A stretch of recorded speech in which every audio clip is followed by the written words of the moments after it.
Élisée n'a pas prié pour fendre le Jourdain, mais Élisée marchait avec Élie. La Bible dit, pendant qu'il marchait, un char de feu est venu. Pendant qu'il marchait, avec qui tu marches? Deuxième point, en plus de t'aider, deuxième point, on te transfère.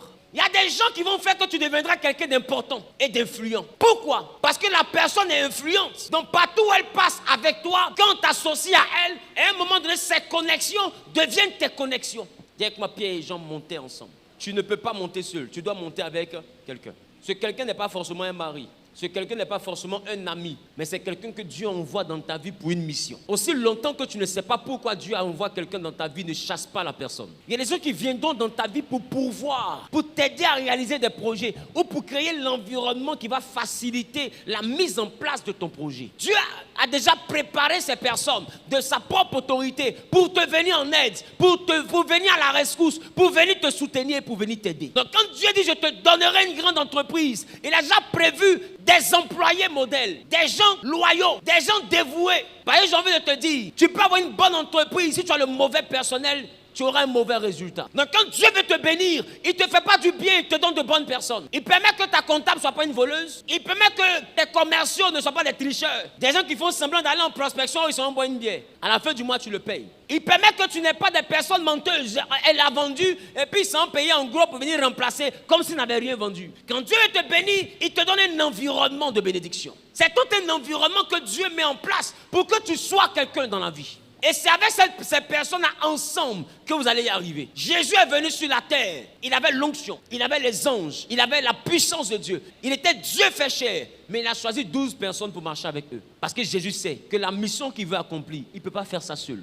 Si Jésus même s'est fait accompagner, pourquoi toi tu penses que tu peux arriver seul? L'orgueil t'envoie à croire que sans les autres tu peux y arriver. Mais moi je te dis en tant que ton pasteur, les autres sont indispensables dans l'accomplissement de ta promesse. Même plus petit que toi est important pour accomplir ta promesse. Naaman, l'Assyrien, était un lépreux. Grand général, mais lépreux. Il avait l'argent, mais lépreux. Préféré du roi, mais lépreux. Grand victorieux, mais lépreux. À la tête d'un grand pays, de l'armée d'un grand pays, d'une grande nation, mais lépreux. La Bible dit, c'est la servante, la nounou, l'esclave que Naaman avait, qui était juive. Elle a regardé la femme de Naaman et puis elle a dit, maîtresse, si monsieur était dans mon pays, certainement il aurait été guéri. Elle dit, comment ça?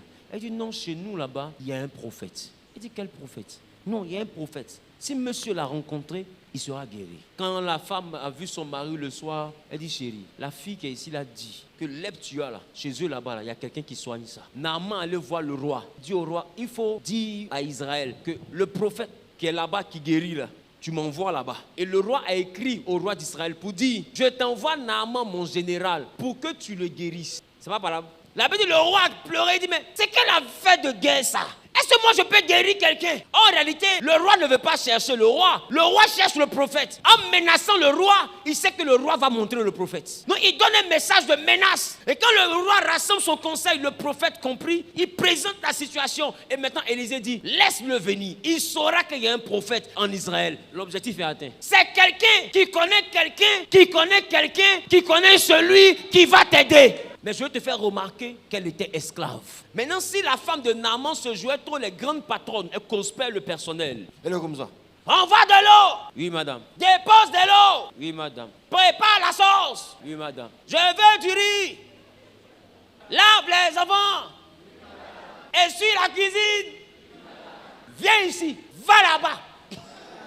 Bon, s'il n'y a pas de conversation, est-ce qu'elle va un jour parler du prophète? Ça veut dire que malgré qu'elle était esclave, la femme de Naaman la traitait comme un être humain. Et c'est ce qui a envoyé la jeune fille là à ouvrir son cœur. Et puis à proposer une solution au problème de ce couple. Et quand son mari est parti en Israël, il est revenu guéri. Mais qui était à l'origine de la guérison? La servante. On ne connaît même pas son nom, on connaît le nom de son patron. Laisse-moi te dire, quand quelqu'un vient t'aider, quand tu réussis, on ne connaît pas forcément son nom. C'est ton nom qu'on va connaître. Aujourd'hui, on te voit, tu brilles comme ça. Mais est-ce qu'on connaît ceux qui donnent l'argent? Mais est-ce qu'on connaît la personne qui brille? Donc laisse les gens t'aider à briller. Parce que quand ils vont finir de t'aider, ce n'est pas eux qui vont briller, c'est toi qui vas briller. Pierre et Jean montaient ensemble. Même Élisée, pour devenir un grand prophète, il a marché avec Élie. Pendant qu'il marchait, il a reçu l'onction. Il y a des choses qu'on ne reçoit pas par la prière, mais on reçoit par la fréquentation. Avec qui marches-tu? Comment regardes-tu ceux qui t'entourent?